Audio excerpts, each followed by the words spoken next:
Welcome. Being respectful of everybody's time, I want to get started. My name is John O'Grady. Came on with the city as a consultant to look at different areas. Some housekeeping things before we start. We're going to be talking about code enforcement tonight, going from A to Z for you. We're going to have a brief PowerPoint. After that, we'll open it up for questions. Please keep your questions at the 10,000 foot level. I don't want to know about your neighbor right now. If you have an individual complaint, we'll take that complaint later with the address and follow up on it. But if it is a parking issue, ask us generally about parking. Debris, ask us generally about debris. And we'll go through that, or any other type of questions that you want to go. I'd like to, I don't think he needs an introduction, but Commissioner Ramos to go ahead and start the meeting. Thank you. First of all, I just want to say, we're distance enough so I can do this. First of all, I want to say thank you for coming out to District 5's Code Enforcement Community Meeting. I think it's a great opportunity for us to see what we're doing, see where we can do the improvements, and definitely follow your lead. So again, welcome, and hope we all enjoy it. So as I said, we'll go through a brief PowerPoint here. I have the 4 supervisors up here. They will introduce themselves as they go through their part. Everybody has a little piece of this. So code enforcement. Where's our? Is it on the side? Yeah. On the side. Sorry. Is it on? Can you get it?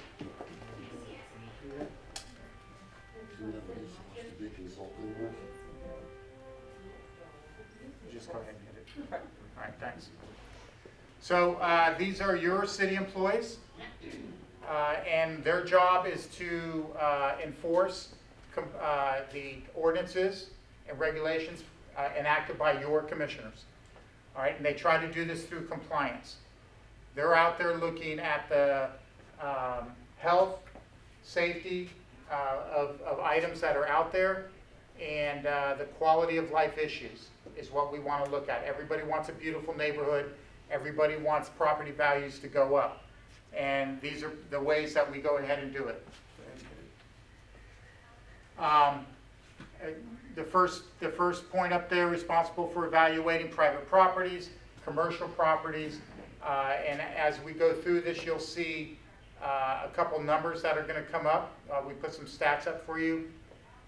98.5% of people that code enforcement comes in contact comply before they go to the magistrate hearing. So, you know, you're leaving 1.5% of the people that they contact for whatever reason can't comply or can't comply. And Angie will go over what the magistrate does to try to get that through. Once again, we don't want to be punitive. It's all about compliance. We will work with you. Some of the questions we have are, why does it take so long to get to the magistrate? It's a process, and they're going to go through that process, once again, with compliance in mind. Mark?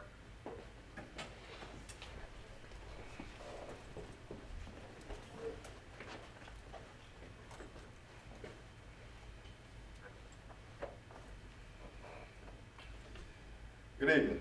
My name is Officer Gibson. I've been employed with the city for approximately 23 years.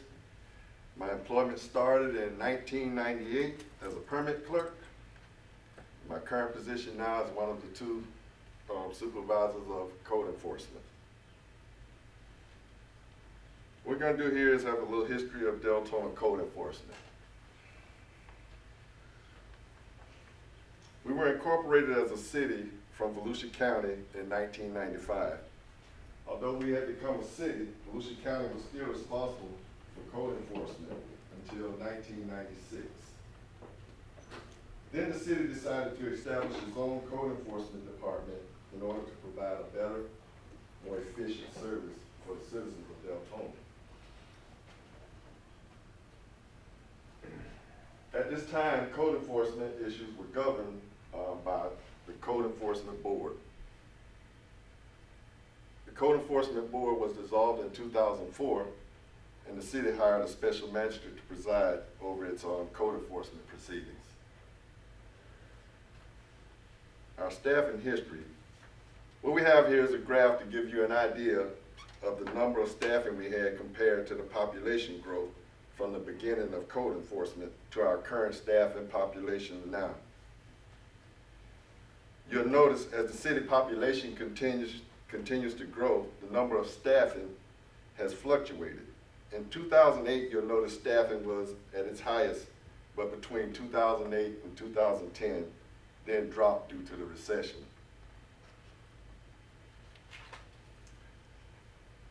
So basically, this slide is to give you a visual depiction of the rapid growth in population in comparison to the growth of the staffing.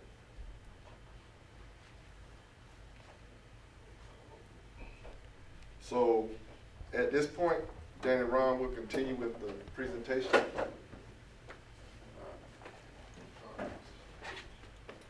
Hey, good evening, everybody. My name is Danny Ron. I'm the Building and Enforcement Services Customer Service Supervisor. If you happen to call City Hall and call about code enforcement, guess what? That's my section that I'm in charge of. We have animal control, code enforcement, solid waste, business tax, permitting, zoning. It's all fall in that little area. I've been doing code enforcement officer. I was a code enforcement officer for 15 years. I've been with the city for 18 years. Been doing this current position for the last 2. This first photo you have here are numbers that we have, comparing it from one year to the next, 2019 to 2020. These are the top code cases that we've been dealing with here in the city of Deltona. Now you can see the top 2, it's vehicles. When it comes to vehicles, it's not just the parking issue, but also inoperable vehicles, not having a proper tag on the vehicle. Because yes, if it's on the property, it has to have a current tag on there, unless it's in the garage or in an enclosed structure. If we can switch to the next one. Here's just another graph on those numbers that same 2 years between 2019 and 2020. The main big one is vehicles, and second one that comes right after that is the lot maintenance. And lot maintenance is not just the lawn maintenance, the grass stuff, but also the trash, debris, and the items that are being stored in front of the house or outside of the property, on the property. All right, 2021 year to date, from January 1st, 2021 until mid-March is when we got this number. We've already been dealing with 1,361 cases when it comes to vehicles. And like I mentioned, it's just not parking, but also with the inoperable vehicles, engines, parts, tires missing from the vehicle, not properly tagged. Our second category from January 1st, 2021 until mid-March is our debris and high grass. It's just been pretty good rain the last couple of days, and I know those numbers are going to go straight up. And we're going to be dealing with a lot with the lawn maintenance. Now, how does a responsive city government achieve code compliance for the benefit for the entire community? We not just want to be proactive, we like the community to be reactive, putting in the complaints through our system. That way we can have code enforcement address them. Different ways to start a code case by complaint driven. A hotline number for code enforcement is 386-878-8700.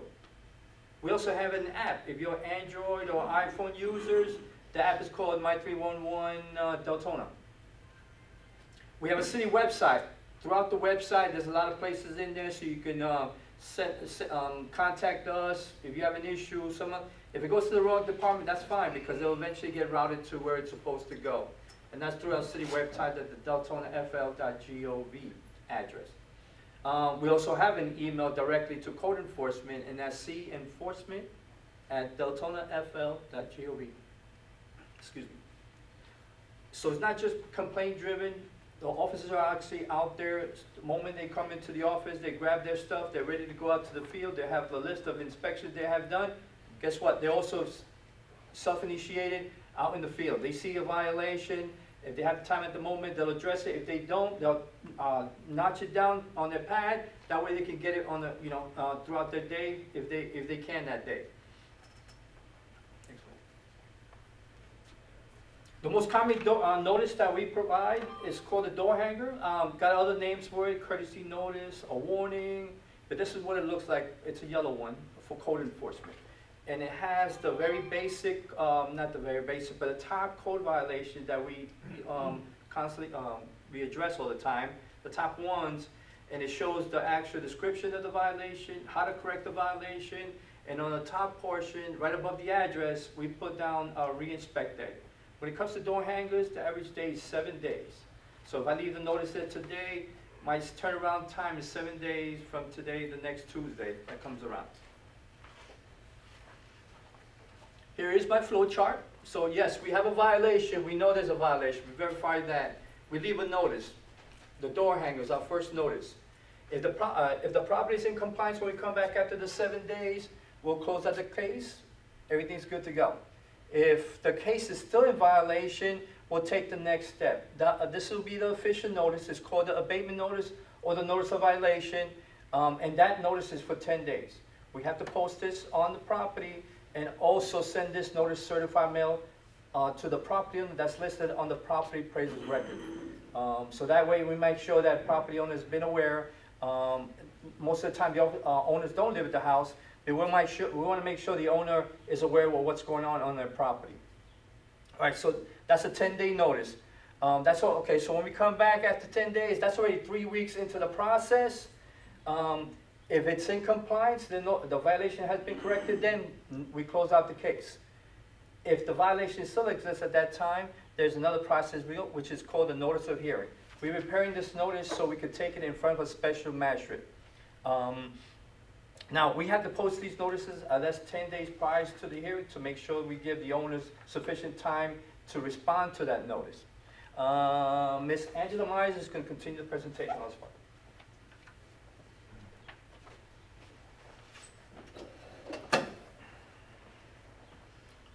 Good evening, everyone. My name is Angela Meyer. I've been employed by the City of Deltona for 19 years, since 2002. And my current role is Administrative Supervisor for Building and Enforcement Services and Hearing Clerk for the Special Magistrate.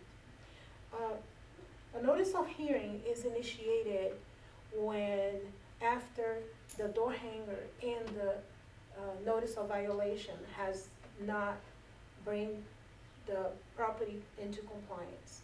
It initiates when the officers submit a notice of hearing to be presented by the special magistrate. The property owner is notified with a minimum of 10 days prior to the special magistrate hearing. The special magistrate is a licensed attorney and also a member of the Florida Bar. And he is appointed by the City Commission, and his jurisdiction and authority is to hear and rule over code compliance matters, assess fines, and order liens to be placed upon properties. The special magistrate hearings occurs every fourth Wednesday of the month. The fines assessed by the special magistrate are up to $250 a day and $500 for repeat violations. The violator has the due process because the magistrate will hear the City of Deltona, the officer, and we also hear the resident or the violator and make his rulings considering that the gravity of the violation, if the property owner has taken any action to correct the violation, and the history of the property, the previous violations. If you schedule for a special magistrate hearing, your presence is very important because he wants to hear your hardship, all the issues you have to come into compliance. And most likely he will give you the time you need to come to compliance. In this chart, we can notice that in 2019, for all the code cases we had in the City of Deltona are 8,506. And through all this process, right by the magistrate, where the magistrate rules and give a fine, we have only 11 cases total, giving us compliance of 98.5% to the entire year, as was mentioned previously. And at the end, only 1.5% get the fine and have a lien placed on their property. And into 2020, even with the COVID year, we had even less on that amount. So that shows clearly that our officers have worked very hard to be in contact with the residents to bring our city into compliance.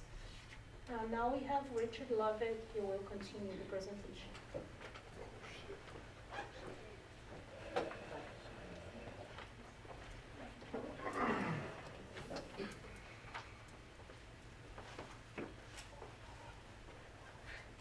I'm Richard Lovett. I'm one of the Enforcement Services Supervisor, and I've been with the city since 2000. I've been with the department since 2000. 2007. In 2007, residents were hit hard with financial issues caused by the recession of 2007. Foreclosure and vacant properties continue to soar, and code found themselves expanding their roles to combat these challenges. Wendy.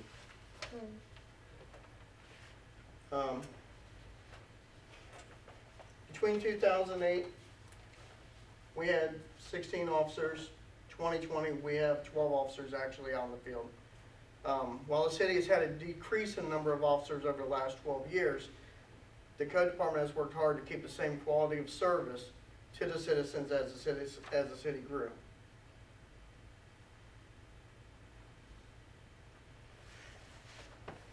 Building relationships and having knowledge of the community's needs is an integral part to be a positive and professional code enforcement. Once they properly evaluate the strengths and challenges that they are facing.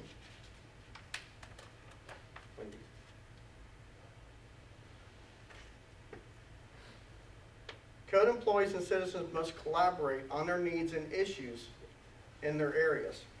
Citizens working cohesively with code will help the code department create a centric path to help correct the code issues in their area.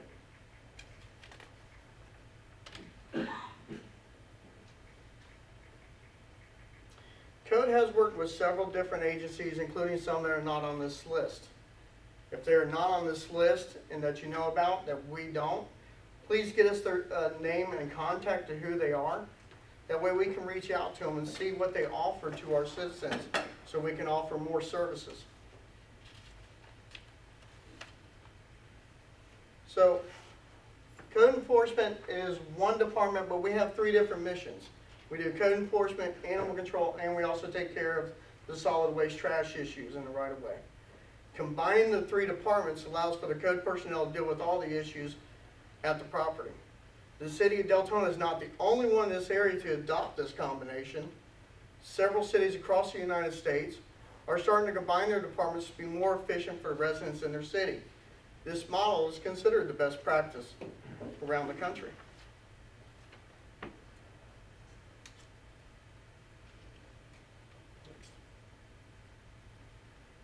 Code enforcement officers support enhanced quality of life while working on keeping aging buildings, homes, and properties from becoming eyesores.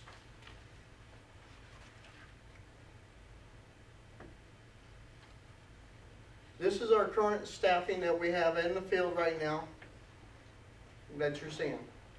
So the field staff includes 6 officers that have more than required training for the job, 3 officers that are waiting to take classes due to COVID restrictions, and 2 officers that obtained the highest level of accreditation for code enforcement. And now I'll turn this back over to John. Wendy, can you go back 3 to the right there? So just a couple things I want to point out. One, the amount of time this table up here has. I heard 20 years, 21 years, and I think there's 2 18 years. That's a testament to the city of Deltona to be able to keep employees that long, that are that vested, and you know, with the certifications they have. So the knowledge base is here. Mr. Peters brought me on board to kind of be a fresh eyes and look at all that. These guys know what's going on, they know how to do their job, and they're doing it well. One of the other things we wanted to look at, best practices.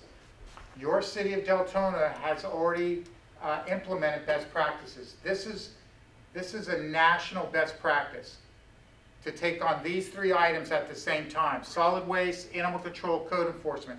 It's more effective and efficient. Now you have one officer out there driving around the city handling 3 functions in one vehicle. So their time is more efficient out there while they're doing that. But it requires a few more certifications, which is fine. Once again, you're going to have an employee track for professional development in that. What I'd like to do now is open it up to questions. I know we had some new people that walked in the back. Open it up to questions. Please keep them generalized. If you want to talk about individual incidents, we'll be more than happy to talk to you afterwards, and then we'll go from there. Yes, sir.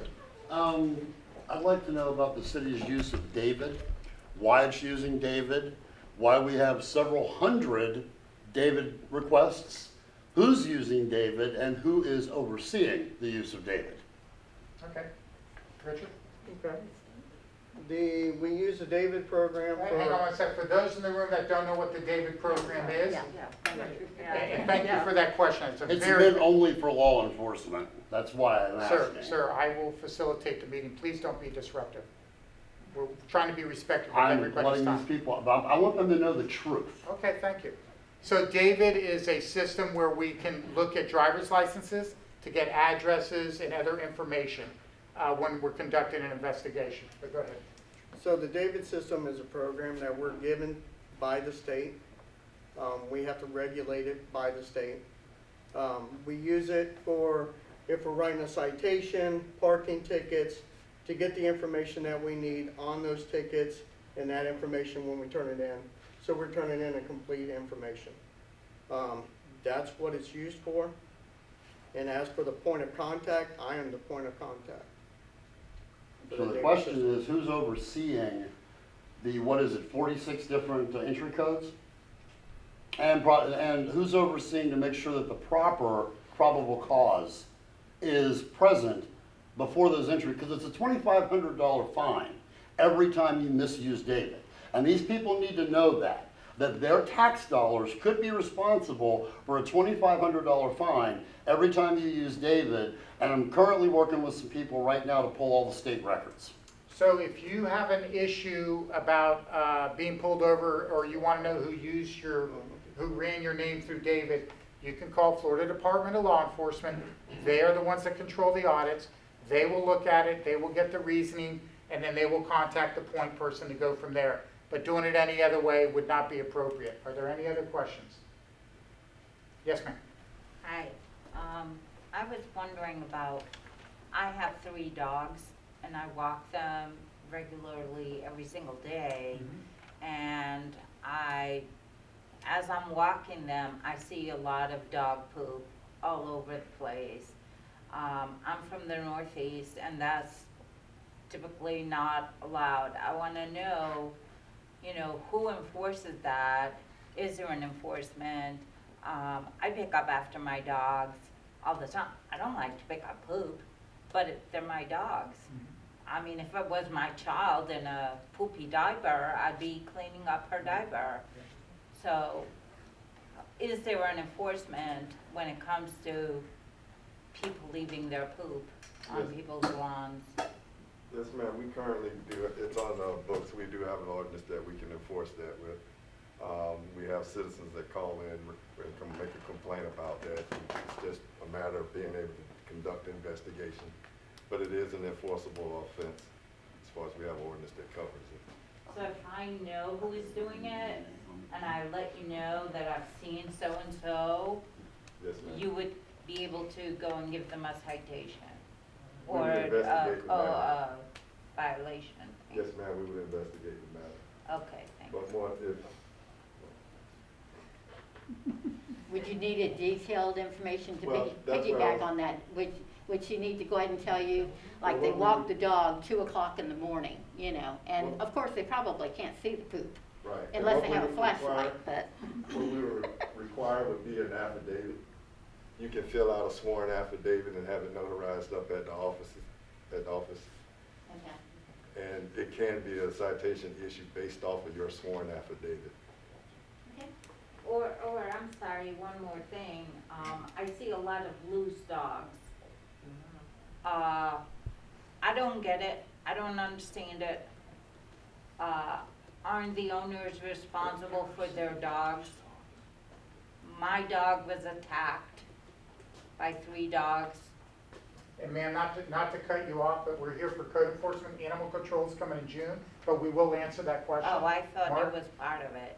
No, it's separate issues. We're addressing code enforcement first, and then we're going to address animal control, because it's a lot of animal control issues, and it's a whole different area that we're going to address in June. But let's answer the loose dogs.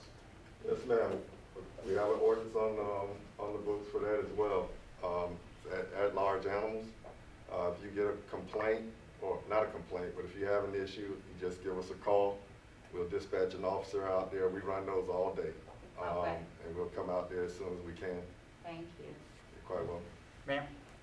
If there's a repeat offender, I realize that by the time you get to the magistrate level, there's a fine for a repeat offender. But how about if it's someone who lets their trash and their grass grow every other month, and so you report it once and they get a notice, and then they do it again. Is there anything that it can be done about the repeaters? Offenders? Yes, usually for abatements, like especially for grill, grass, and for debris, the city will abate, and this will generate a fee, and then we will charge the property owner. If we keep repeating, and then instead of giving the 7-day period for them to take care of the problem, it becomes a 24-hour, so that will start automatically in 24 hours, then will be abated that property. So no more time is given if they keep repeating the same use. Are fines then put on the tax rolls or something? Could be a lien. Could be a lien. If they don't pay. So So we send until out they, the city contractor, they'll pick up the debris, or they'll mow the lawn, or whatever the issue is, and then they bill us, and then we bill you. So you But- bill the homeowner? Right. Okay. but it doesn't really come back on the homeowner until that year for their taxes, or when they sell their property? It's when they sell it. Yeah, so, It's unfortunate, but that's the system we have, and yeah. that's the way it goes. But and Yes. I have a whole list of questions. I try to do a Facebook page for our neighborhood, Mhm. and I get a lot of questions. That's great. Self-initiating, was interested to hear that, because I was told when I called that I didn't know an address, and I said, well, you're gonna go right past it on your way to such and such, and they said, oh, it has to be an individual call, we need an address, and there's a lot of houses that don't have addresses. It's really hard to know, even what they are. Our database works out of addresses. So to help, we'll also break out a map book just to have an idea of hoping we get the right address to address the violation. But it's an address-driven database, so we have to go. That's why we always ask, please give us an address. We'll definitely have a cold case started. If it comes down to maybe that it's a block here to here, we might have to forward that email to the zoned officer. Maybe he can see it when he goes through that little area. But we definitely want to start a cold case, but address is what we're mainly looking for. But if it's hard, we could take, a little further and use by a block from on Anderson between this street and this street. The corner of such and such. Yep, there you go. And The that, corner such and such, color of the house, color of the front door, And just to follow up on that, what code enforcement also does is we do sweeps periodically. Quarterly, we try to get around to every district, and we're working on that now to make it a better process than we're currently doing. So sweeps are part of the proactive as well. Yes? Are there any plans to be looking at the codes as they stand right now? For instance, the inoperable vehicle, because Steve was doing a sweep through our neighborhood and he happened to be parked, and I said, "Oh, hi," knocked on the window, and because there's a wreck that hasn't moved in 5 years, and he said, "Well, as long as it doesn't have flat tires, you can't prove it's inoperable because you can't ask them to move it." And that seemed pretty strange, like you're having to prove a negative or something. And you would probably recognize the address because it's. So we're looking at the ordinances as we go along, and those are, you saw the most common violations, and we're looking at those. So, and we're also looking at best practices. So if there's a better one out there, we're gonna look at it, and then there's a whole process to bring it up through the commission to have it looked at and then enacted for us. But there's other ways to do that too. I don't know. Go ahead, Mark. Okay, the question was basically about inoperable vehicles. If it has pumped up tires or whatever, it can still be considered inoperable. What it has to have is a current tag and have to be operable. So what we try to do is view that from what we can view from the street. So if it was, maybe if it was back then, I don't know the situation. Yeah, it's back then. Okay, so that creates a little difficulty there, depending on how, while he's conducting the investigation, if you're walking up the driveway up to the store, if you can visibly see that it doesn't have a current tag, that still falls up under the ordinance itself. But without knowing the exact situation and circumstances of that particular case, that's as far as I can go. One more, and then I'll be quiet. What constitutes a designated parking area? Aside from your driveway, you're supposed to not park. You can park, what we have driveway extensions.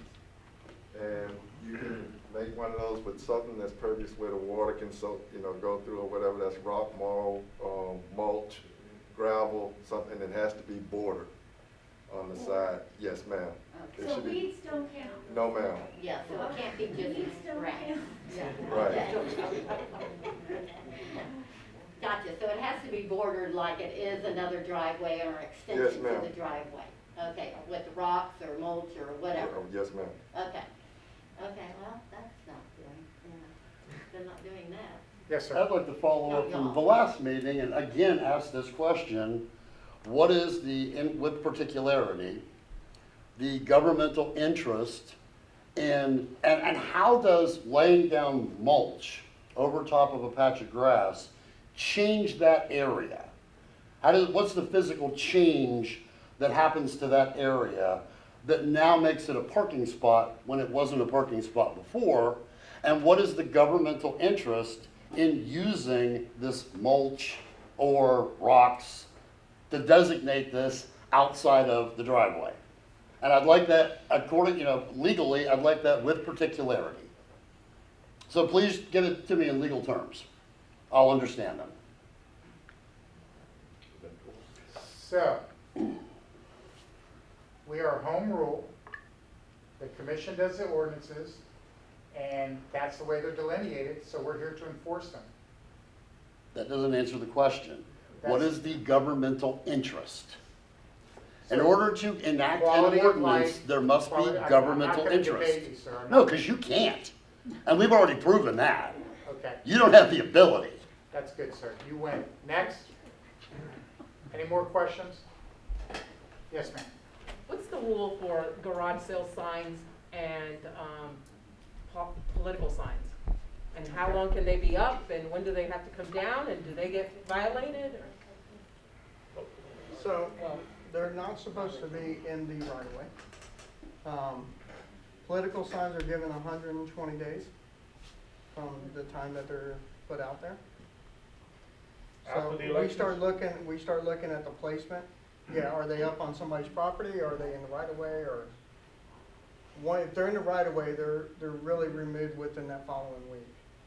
So if they're up on a property, just give us an address and we'll go out there and look at it. And garage sales, they can have 2 a year.